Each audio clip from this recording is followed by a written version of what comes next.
Hello and welcome to Against All Odds. My name is Rachel Munyeheli, and as you know, we are a program that is dedicated at showcasing survivor stories.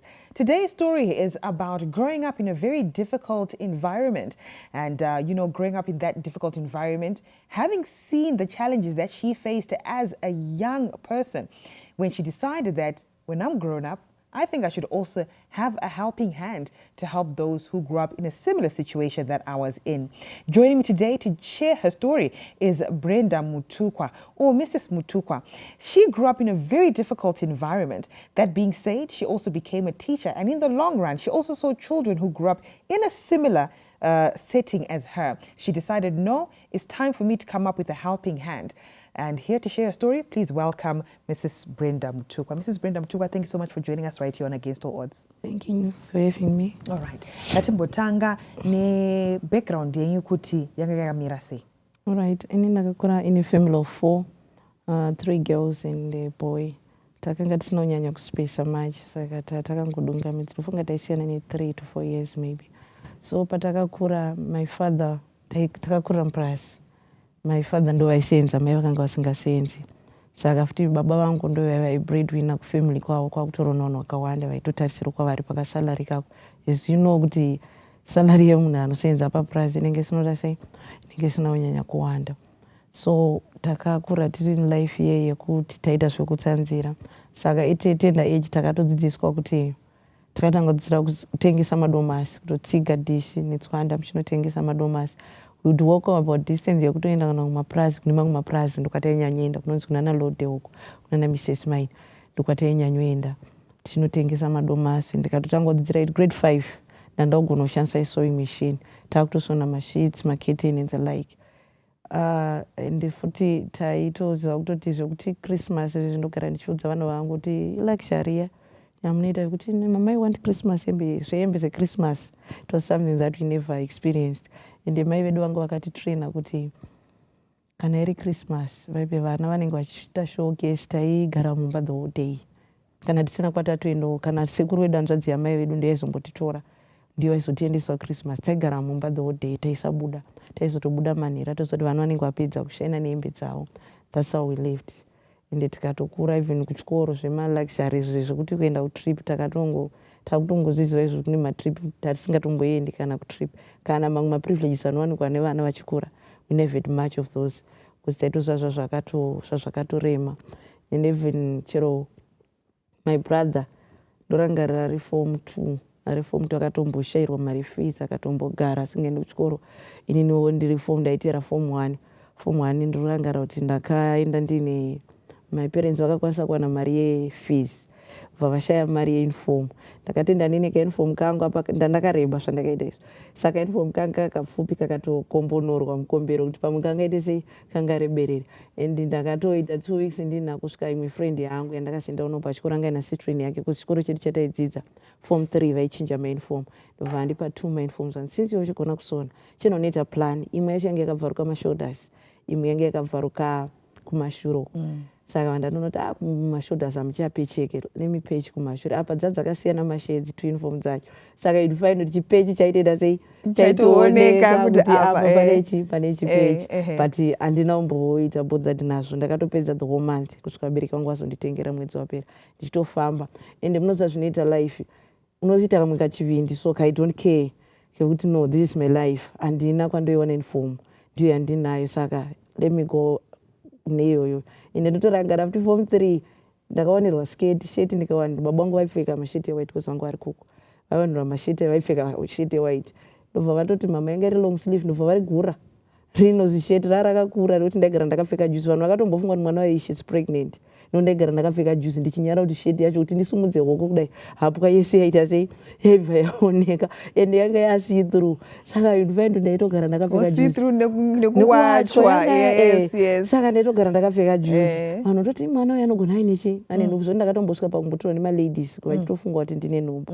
But ndanga ndisina bani ndaizama kuita cover up kuti sheti yangu isaite sei isaonekwe. That's how I grew up. Zvaya zvakaoma. So kuti unotonyatso, but ndongotenda Mwari kuti unongo uchitongoti nini no, I don't want to live this life again. So unongo uchitozamawo. Of course ende zvino affect even kuchikoro kwazi wana havasi vese vanokwanisa kungokutora zvauri. Kune vana vanotomoka, kune vana vanotoona kuti mwana uyu hameno ari weird, ane zvaari kuita izvi, zvese zvaari kuita izvi. Ndakudza kuti pachikoro form 1 ndakazikanwa nemunhu wese because ndakandopfeka uniform yangu yakasiyana nevamwe vese. Even the teachers vakandiziva vese because of that. But ini ndakangozvipa idefi iye kuti ndozviripo, ndo life yandoda kurarama. Ndatongokura takadaro ndikatongopasa chandakafoira imyedzi. Ndakazodzinyorera ndapamba. Ndikazodzipasa. Then I got married. In 2000 and something. Ndofunga ndinonya ndakangoti ndichibva ndakakasira kuroorwa. Ndobva ndatoti 2011 nikuona hardships ndichiona machona kuti no life haisi ndo pandakanyora maths. Then I went to Madziva Teachers College. Ndikabva ndapedza course yangu. I started teaching muna 2014. Ndopandakatanga kuticha ndakatanga ndiri kuUMP. Then I came back kudzamara ndadzoka kuno kudomboshawa kwandaigara. Saka ipapo ndopandakanyatsotangawo kuita direct contact nevana. Ndakatanga kuskopiwa grade 2. Saka imo vane vana vanga varimo, vanga vari 2 vairwara ngari twins. Unfortunately the other one passed away last year. Saka vairwara medication yavaitora yaida chikafu chakawanda, chikumba kwanga kusina kuzi baba vanga vakafa, mai vairwara. Saka kuti vana vaone munhu anonyatsotsvagira chikafu panga pasina. So there was this certain lady akauya pachikoro pedaito documentary rake raaita rekungoita investigation yekuno kuti vana vari kufamba long distances, why they are failing to perform well pachikoro. Saka ndo ndakazoona akupa vana mamwe mafood pampers vangaita interview. Ndobva ndatongweni vana nokumbira ndati mem ndakone muchipa vana chikafu because my 2 kids vandinavo. Ndobva nditi mem nekoma kwazvakaita because it was 2019 zvinhu zvazvo chakatiomei. Rudo rwamaita ndarufara, let me help you. Pandamupa vana vaiva ndatomuti izvoni ndo vana vangu vandina zvikanzi no chitsvaga vamwe 10 vaunota sei vaunobatsira. That's how I started. Okay. All right. I'm just going to take you back a little bit. Imimi pamaka nyora O level yenyu and movumazo supplement and maths pamsoro. Was it always your intention to become a teacher? No. Or you had other dreams? I didn't want to be a teacher, honestly. Last Monday yangu inogara ichitoseka kuti ndadota nesi. Ndoraiva ndoyatova ngiri profession yandaida chaizvo but ndaisa ngiri ma-CV unoziva kuti ndakaisa several ndikadzama enda kupolisi zvichiramba. Vandazongona certain lady unonzi mamamurove, she helped me for wanditienda kumadziva because she was a lecturer there. Ndokwandakazowana nzvimbo. But that time yo ndakaita ngoti ndiri kungoita hangu. But ndikangwana mukana ndiri kuenda kunoita nursing. Ndokwa kune dream yangu ikoko. Okay, all right. The reason why I asked is because dzimwe nguva unotoona kuti pathi yaunenge uchida kufamba dzimwe nguva isiriyo yaunenge uchifunga ndo yako, but unozongoona kungodzorerwa ikoko chete, and then now that's when you became a teacher. All right, okay. Well, as you can hear her narrating her story, growing up in a very difficult background to the extent that even pavaenda kuchikoro she had to patch up a uniform yangene magamba kuti akwanise kungoti awane uniform yekuenda kuchikoro. Zvinhu zvakaoma chaizvo. Vabereki vachiedza nepavanogona chaizvo kuti vana vaende kuchikoro for her and her siblings until dzamara vazosvika pakunyora form 4 yavo vakapasa, and then she did supplement it with mathematics and then becoming a teacher. We're going to take a short break. When we come back, we want to find out her being a teacher, her growing up in an environment where things were so difficult. She used to see how her parents were struggling to make sure that there's food on the table, that, you know, her and her siblings go to school. How did it impact her in her teaching career and in also maneuvering to become from just being a teacher, but also a helping hand within her own school and within her own community to make sure that other children who are underprivileged can also get a fighting chance? This is Against All Odds. Don't go anywhere. We'll be right back.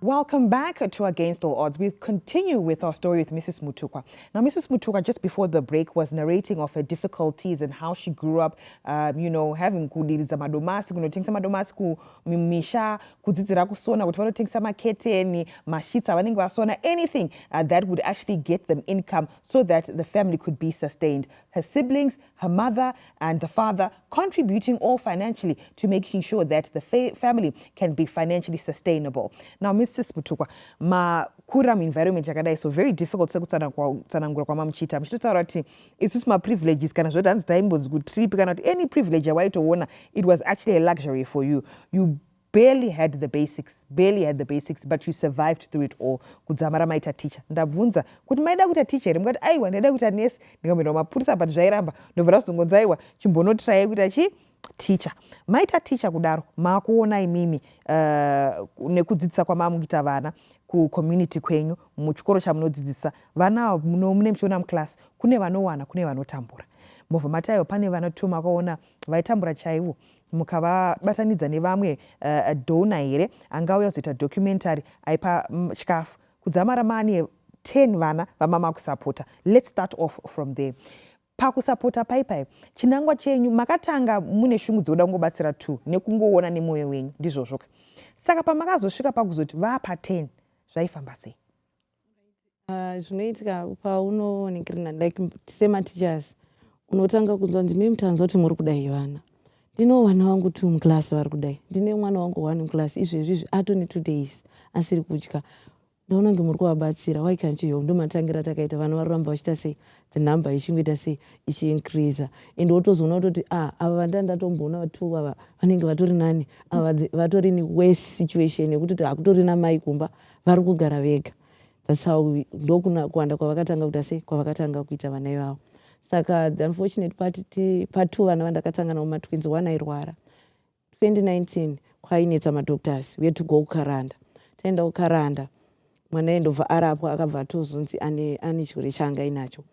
Then patakadzoka my school head ndobva vatonditi mem zvamuri kuita zvakanaka, but in the event yekuti mwana in the event yekuti dai afa ari mumaoko menyu muchienda kuchipatara, mhosva inopiwa nemi because matora mwana ende mwana wepachikoro, hapana documentation yekuratidza kuti matora mwana wezviri legal.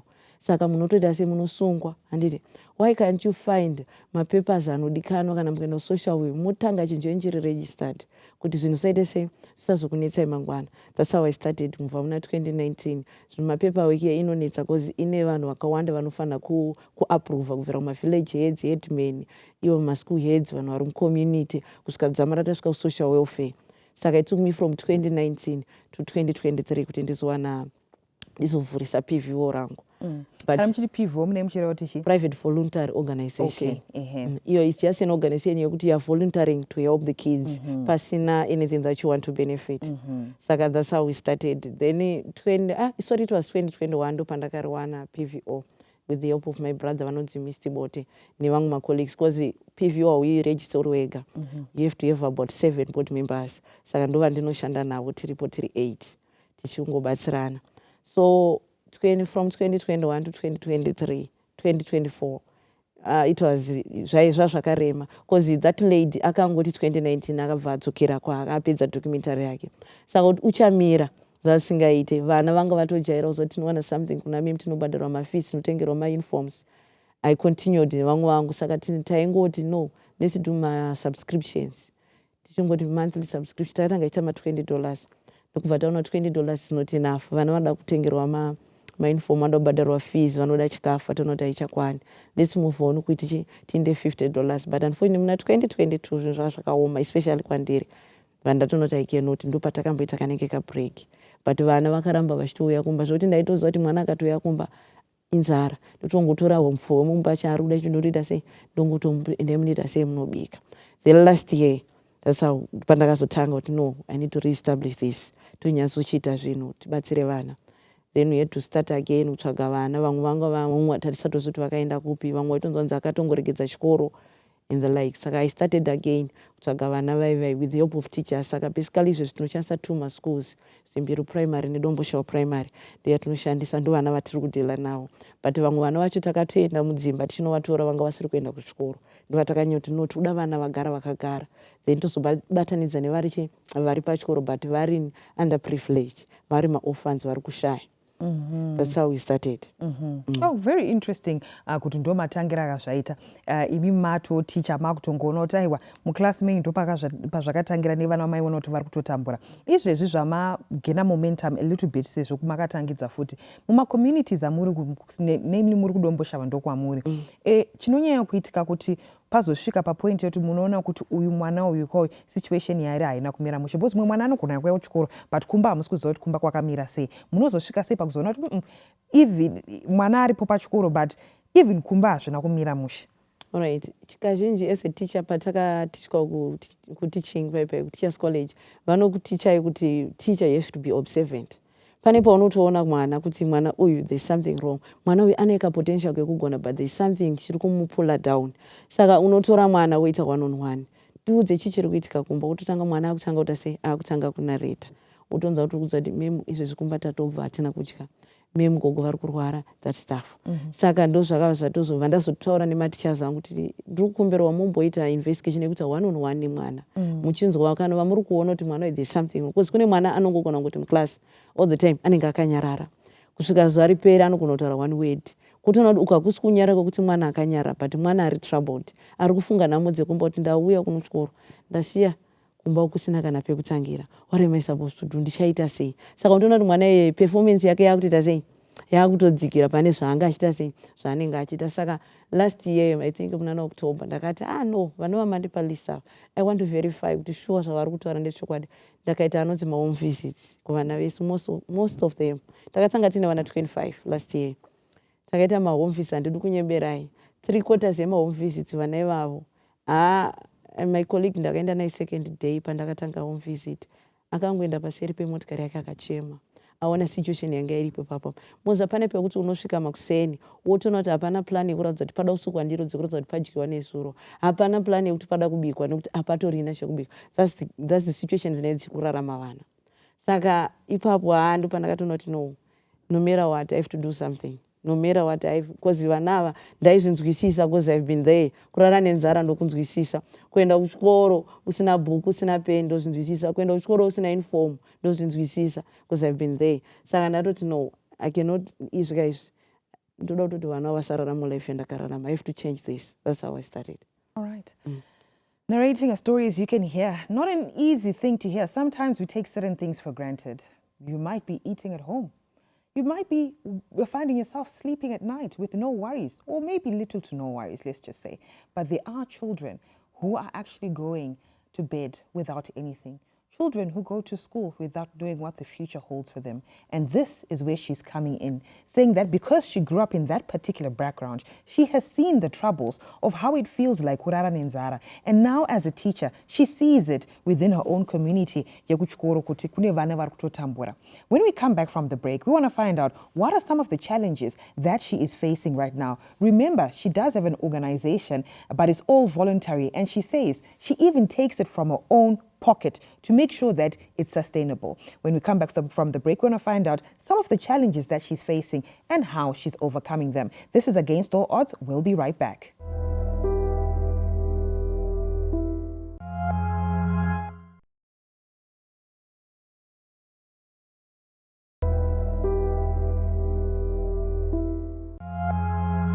Welcome back to Against All Odds. We continue with the story.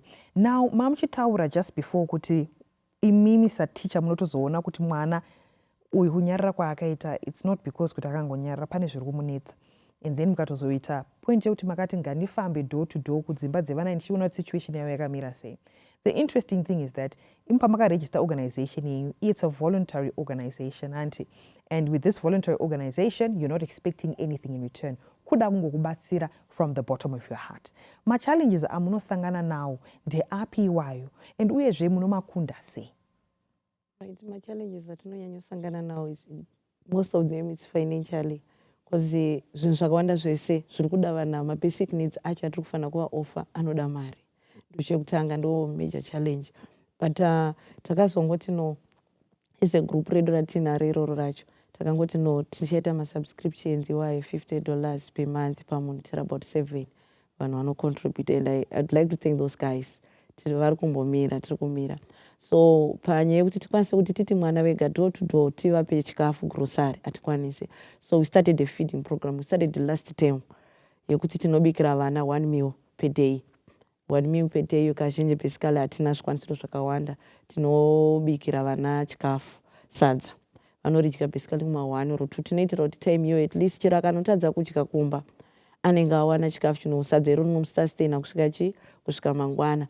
And tina about few households dzatototi vana takurai malunch because kuna nambuya vanenge vari kukumba. Saka tinototi vapedza kudya pai tovaisira malunch box vonopuwa nambuya vari kupi vari kukumba because vamwe vacho nakumba kwacho kune kustori na zvechokwadi zvokutoti right now nditori about that issue yokuti takunovhara vana ivava vachaita sei because kuti tivati tikwanise kuti every household because takatanga tine vana 25 but right now taaku 44 nenyaya yekuti ukuramba uchiona vanhu vari kuramba vachiuya vamwe vacho unotonzwa mumwe mupirenda ati madam ndakanzwa kuti muri kubatsira vana uyu mwana uita akangogara kumba asi kuenda kuchikoro ari kugara nambuya akati ari kugara nasekuru ari ega anditi saka ipapa ndaitotaura nevamwe kuti akomana how best we can deal with this kuti vana ivava vachada kudya semadyira vanga vachiita kuno kuchikoro because unotoona anagogo vachitotenda kuti madam masadza ramuri kutovapa iro riri kutotibetsera ramukutitumira kumba riri kutoita sei riri kutobetsera saka izvezvi that's another issue yekutoti it's a major challenge yekuti chatiri kuda face ndechekuti mwana akawana chekudya akakwanisa kuuya kuchikoro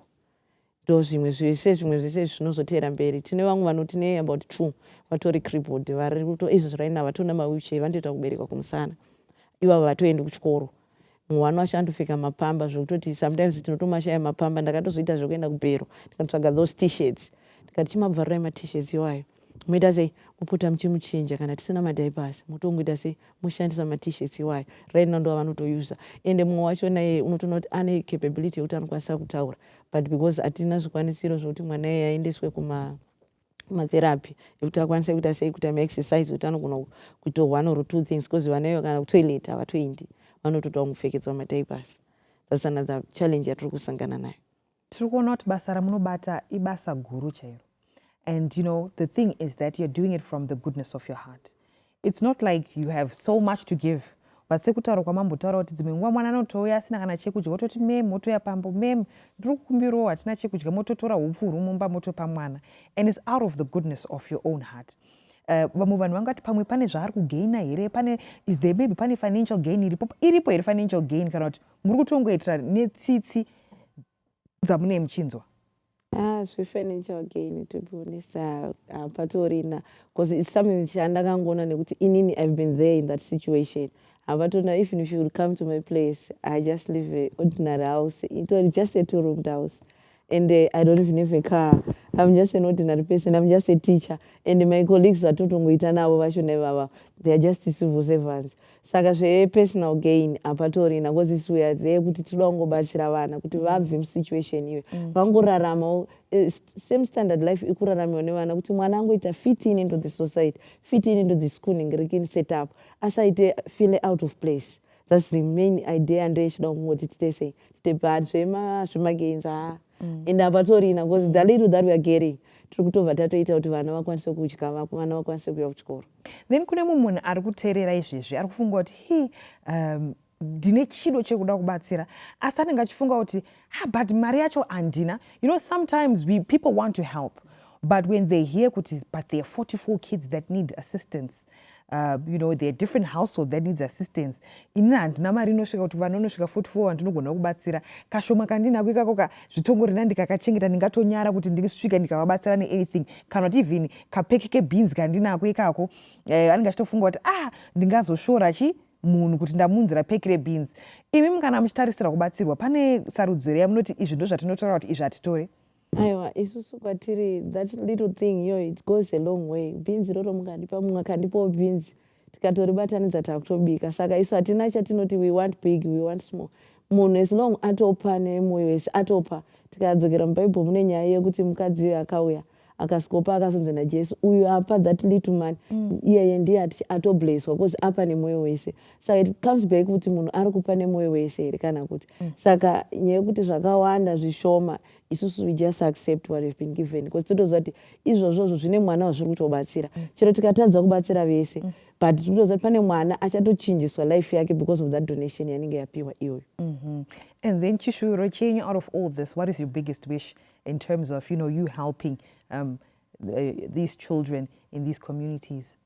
Inini chishuviro changu ndechekutoti maybe dai organization yangu yatoti kure takwanisa kubatsira vana because vana they are out there especially kudombo chavo kwedu chaiko unotoramba uchingoona vanhu vari kutoramba vachiuya kuti memu takanzoti munobatsira vana but because isusu wacho we are financially constrained but inini my wish maybe is to go nationally try to help as many kids as much yokuti tikwanise kuita sei kuti vana vese vakwanise kungowana equal opportunities ekuenda kuchikoro ekukurarama musociety zvakangofanana nevamwe vana. That's my wish.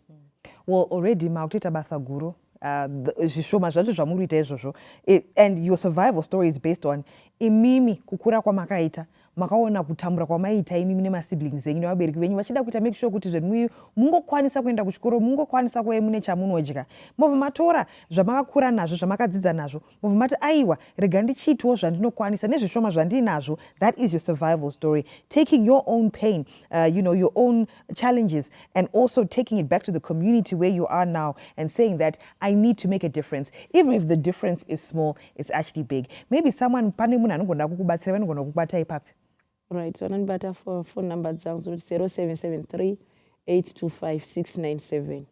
All right. Mem, maita basa nekuya pa-against all odds. Tinoshuvira kuti basa renyu charamba richikura, richiendera mberi, muchibatsira vana vakawanda. Thank you so much for sharing your story right here. Ukutendayo nekundiinvita to this show. Great. Well, there you have it. These are some of the stories that we share. Sometimes it may not be direct. Like in this instance, Ma'am Brenda herself is saying that aiwa ndinoda kubatsira because ndakakura ndichiona kutambura kwataita isusu sevana. Vabereki vedu vachida kuita make sure toenda kuchikoro kuti tinowana chikafu. Inini nezvishoma zvandinazvo because ndakabva musituation yakadai, rega ndichibatsirawo vemunharaunda rangu kuti vakwanisewo kuenda kuchikoro vari vana vadiki. And of course, if you can help, we are totally appreciative of it and would love to receive assistance from you. You can also get in touch with the numbers that are appearing on your screen. This is Against All Odds. Until next time, do take care.